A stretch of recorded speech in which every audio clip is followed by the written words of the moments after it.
Hello everyone, it's me Arden Lee. I am back today with another video, and today's video is going to unpack the concept of trauma abstinence.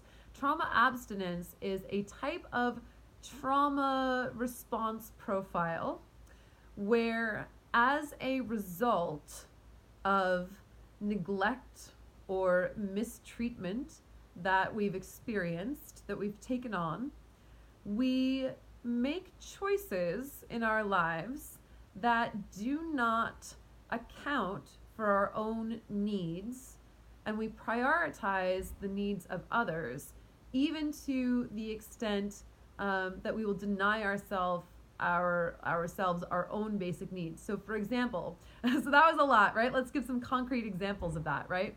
So that might be the person who shows up for work every day and does an amazing job for their boss, but then is like, I don't need, I don't really need groceries, or I don't need to splurge on myself. Like, I don't need to buy an air conditioner for my super hot,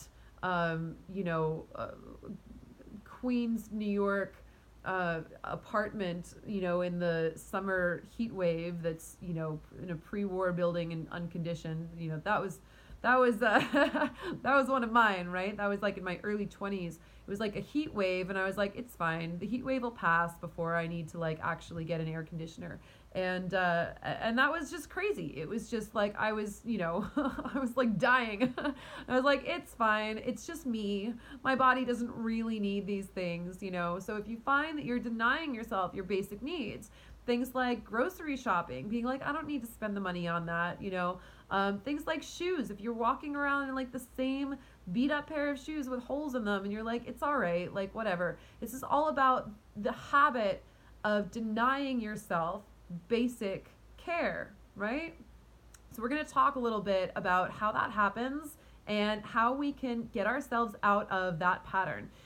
So first, of course, if you have not done so yet already, I would love to invite you to subscribe to my channel and or like my page, depending on which platform you are viewing this video on. And if you're not yet familiar with me and my work, my name is Arden Lee, and I am the creator of the Repatterning Project. That is an 8-week course where we hack our beliefs, we examine our patterns that have been imprinted upon us through the way we were raised, our early trauma, through our social conditioning, through our friendships and relationships that formed beliefs and habits regarding ourselves and the ways that we interact with people. And we bring our conscious awareness to those patterns so that we can choose which ones are serving us and which ones we want to rewire, right? How do we get to a place where we can hack our beliefs to believe the things that we would need to believe in order to have the patterns that serve us to advancing us toward our goals of happiness and fulfillment? We can take our power back and start to really create our lives from that place of sovereignty, from empowered reality creation. So if that sounds like your jam, go ahead and check out the description box to this video, where I have left a link to a free PDF guide about the Repatterning Project. You can go ahead and download that and see what we're all about and how we do what we do. And I also have a link to the Repatterning Parlor, which is the free Facebook group that I moderate for like-minded individuals looking to come together and share support on their personal development journeys toward their success. You all know how important that having that supportive social circle is, so we would love for you to come and join us and start to do the work in our happy little group. So come and check it out. We'd love to welcome you. All right, so let's talk about trauma abstinence, right? If you are someone who was raised with neglect or maltreatment, or even if you were raised to assimilate a belief that the priority for your safety was being pleasing to other people, then it is entirely possible for you to deprioritize your own basic needs, tending to everyone else first and saying like, well, my needs just don't matter. And furthermore, if you have a trauma response of desensitization, right? We talk about this in some of the other videos, but I'll recap it really quickly. 2 of the trauma response polarities to trauma in the moment is in our bodies is we either become hyper aroused, which means we feel everything all the time forever. That's the typical PTSD response of war veterans, for example, that we think of, who, they hear fireworks and it reminds them of gunshots, and all of a sudden their trauma is happening all over again. That's when their bodies are hyper aroused. They're feeling their trauma response in their bodies as if it's happening in the present. And sometimes that hyperarousal can be a constant state of hypervigilance, that their bodies are always on alert in that way. Or they can have the response of desensitization, which means, oh my God, my body has been through so much that it just said, peace out, I'm not feeling this anymore. We're taking all of our sensors, all of the things that we use to discern when we're feeling pain, when we're feeling those alarm bells, and we're just shutting off the system, because we'd be over here in the hyper aroused place if we didn't, right? And there can be hybrids of those two polarities naturally, but everyone who has experienced serious trauma of one kind or another tends to, especially with complex PTSD, in my belief and according to my research, by complex PTSD, essentially, I mean PTSD that has happened repeatedly over time, such as growing up in an unstable environment where there is a lot of trauma happening within the household when you're young. Can happen in other things too, but that's one of the most common ones. So either your body is feeling hyper aroused or it's feeling desensitized. For me, it was desensitization. And the reason that this is key to trauma abstinence is that if we can't feel things in our bodies, then our needs don't feel that important. If I can't really sense when I'm hungry anyway, then buying groceries doesn't seem to matter for myself. If I can't really, if I can so easily dissociate from my bodily experience because my body has been through so much trauma that it's used to doing that, then it's easy for me to survive a summer without an air conditioner. The problem with this is that the more we ignore our bodily needs, the more we reinforce that desensitization. The more the more we create conditions where it still feels unsafe or uncomfortable at the very least for us to be in our bodies. And if we can't be in our bodies, then it's incredibly difficult for us to learn emotional self-mastery, which is our key to discernment. If we don't know whether something we're experiencing feels helpful or hurtful, then we can't choose between those experiences. Our sensitization, our ability to trust in our bodies, which means either resensitizing them from their state of desensitization, setting an intention to resensitize, which is absolutely possible. I've done it. Just means you have to listen in. Sometimes I'm like, I'm having a feeling. What's that right now? Let me sit and think about this and figure out how this is making me feel. And you get quicker at it every time. Your body learns, oh, you're listening to me now. I'll start talking to you again now that I know you're actually listening. Or if you're hyper aroused, which means that you're going to want to work on self-regulation, self-soothing, bringing your body back to a state of neutral so that you can tell when something is hurting and when it's not. Again, both of these polarities compromise our discernment, right? So this is why it's important that we're not continually existing in trauma abstinence, because what we're doing is we're creating conditions for ourselves where our own bodily needs are not being attended to. So here's the first thing. There's so many, there's so many domino effects, right? that we're lining up here. So that's how trauma abstinence happens. And that's why we want to start getting out of that pattern. That's why it's important, right? Because it's important to make it feel safe for our bodies to exist in the lives that we're creating for ourselves, so that we can achieve emotional self-mastery, so that we can practice discernment. So, moving forward from there, how do we do that? Well, if you're someone who is engaged in trauma abstinence because you are deprioritizing your own needs, because you are serving the needs of others, we want to look at, how do you stop being a people pleaser? There are videos on this channel about this too. And again, I'll recap this, but there's so much here that I want to make sure that I get through this concept relatively quickly. If you believe that you have no needs, you will tend to attract people who agree with you. So therefore, you want to stay like that. That's the reason, right? That's the reason we want to stop being people pleasers, is that essentially the algorithm of, if I add value to your life, if I meet your needs, then you will not abandon me, you will treat me well, doesn't work. I could unpack that one a little more, but I'll just say it, just take my word for it, because I lived under it for a long time. And if you give someone the world, they'll take it. And people don't treat you commensurately with the amount of value that you are adding to their lives. Because sometimes they've got their own issues on. Maybe it's self-loathing. Maybe they don't appreciate people who show up for them. Maybe they have some cycle where they're going to make you the villain no matter what you do, right? Maybe they're just going to take you for granted. And when you start to have boundaries and move on, they'll move on to the next person who's willing to show up and just meet all their needs without expecting any reciprocity. But regardless, just take my word for it. It doesn't work.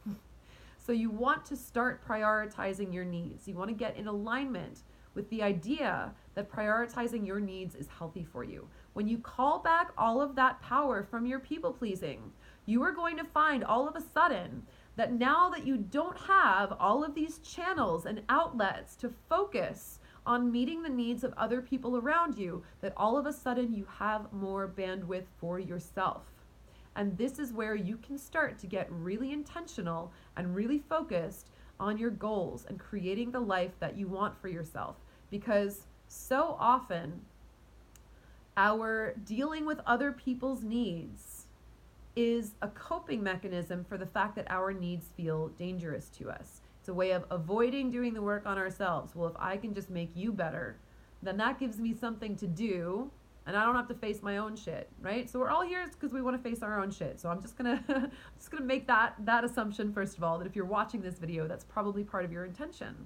So when you call back your energy from all those attachments to pleasing and meeting the needs of other people, all of a sudden you're gonna have more bandwidth. Now, the first thing that you might want to do with that bandwidth is start to do a deep dive into your trauma healing. That's the first thing I did. Oh, wow, this is coming up for me. All of a sudden I have, all this energy to work on myself. All of a sudden, everything came up, right? Then what's the next thing? Then what's the next thing? What are your goals? What do you want for yourself? Are you getting intentional about the things that you want to achieve in your life? For me, it was, I want to be a successful musical artist. I'm ready to really commit to my path as a musician, as a front woman, as someone who has her own band. Also, it's been about, hey, I want a sustainable business where I get to do what I love and something that I'm good at and something I can really help people with. So here I am, right? Here I am committing to that. Here I am making 7 videos a week instead of meeting the needs of other people. Now, where does trauma abstinence come into play? Where does tackling trauma abstinence come into play? Okay, I know this has been a long way of getting to this, but essentially, hacking your trauma abstinence, which is the conditioned habit of ignoring your own needs in favor of other people's, or just denying yourself your basic care needs inherently.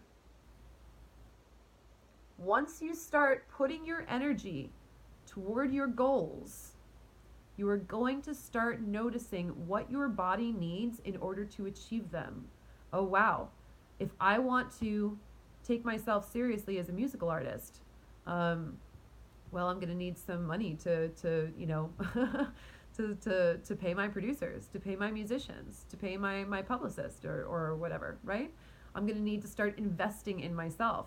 So what does that mean? Well, it means that I need to start, upping my work game, increasing my finances. What does that mean? Well, if I'm going to start showing up better for myself in my work so that I can create the belief that my services are worth charging a decent amount for, well, then I need to show up for my clients having gotten a good night's sleep.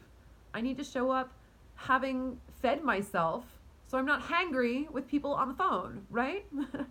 All of my needs become important because my focus is now on myself and achieving my goals that I want for my life, and understanding that if I create that dream life for myself, that is the thing that's going to attract the right people to me, who are going to show up and treat me the way that I'm treating myself.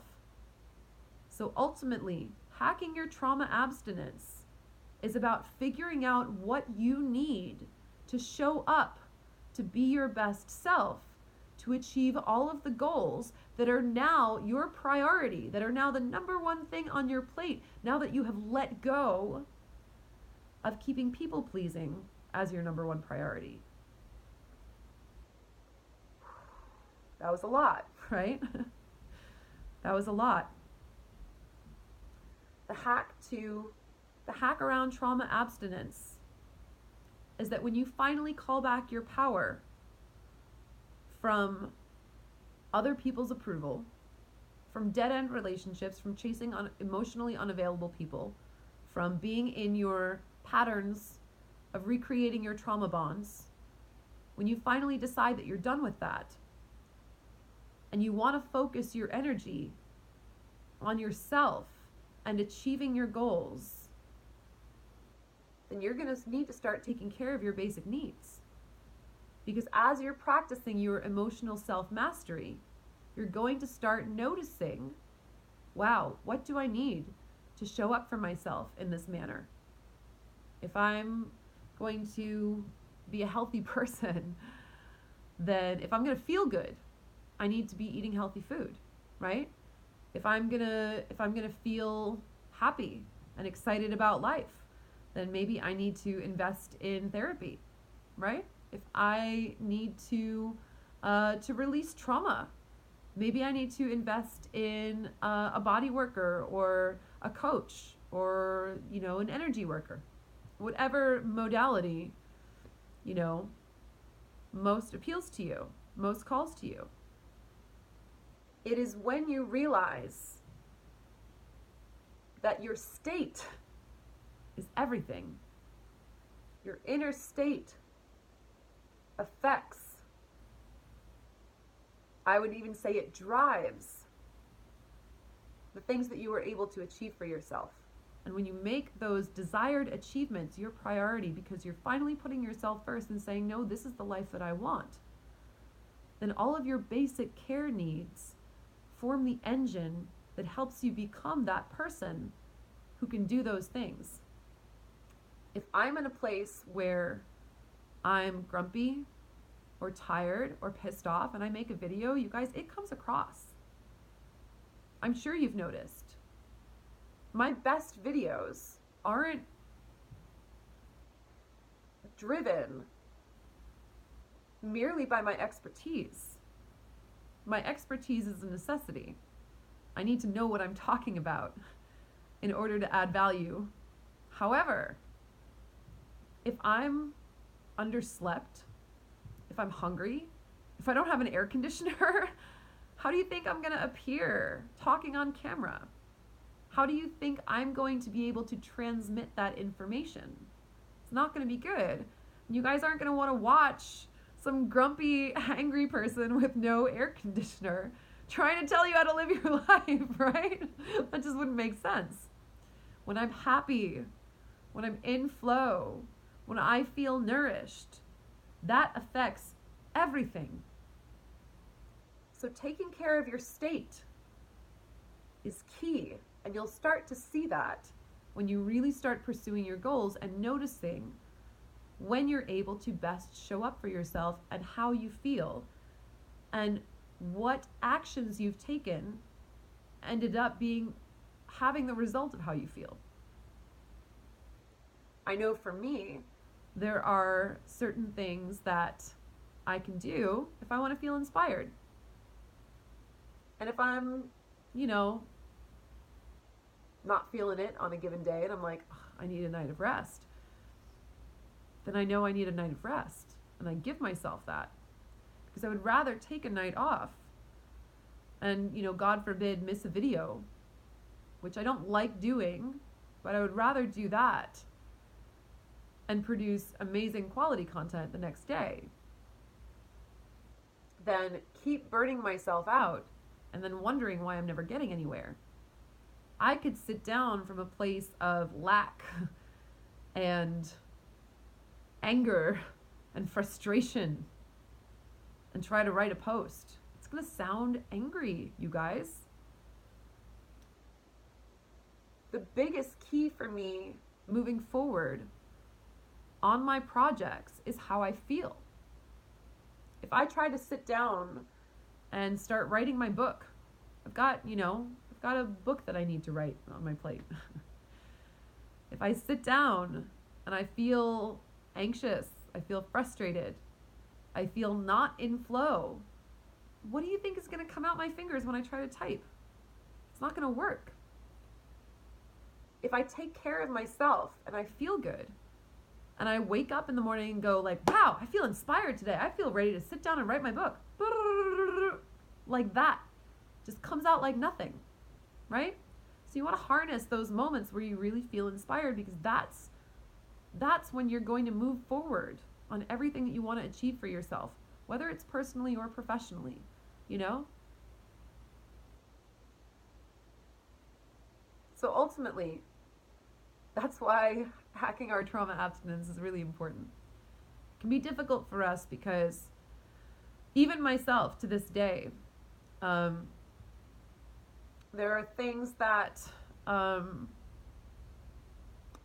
have a hard time indulging in because my body just doesn't register the need that well.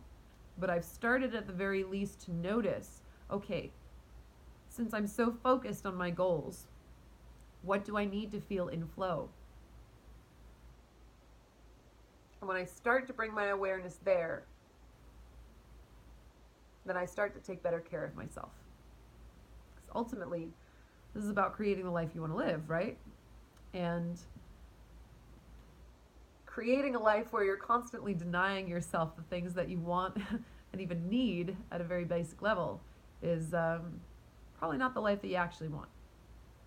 So hopefully this video helped you bring a little more conscious awareness to this process. And you can start to tune into your body and figure out what you need to get to where you want to go. And if it helps, I am always, even though taking care of ourselves and our bodies should be reason enough in its own to do it, one of those things that is just worthwhile doing just for the sake of doing it, because it's us and it's ourselves and we deserve to feel good. If it helps you, for me, I know living with the reaction of desensitization often means that it's harder for me to just prioritize the way that I feel. So if I'm prioritizing that end goal that I want to achieve, and I know that the way that I feel affects my ability to get there, that just helps motivate me that little extra bit. Even though I know I deserve to feel good, as an aside from that, aside from my productivity, externalizing my results helps make it more concrete. So if that hack helps you in the meantime to get there, good.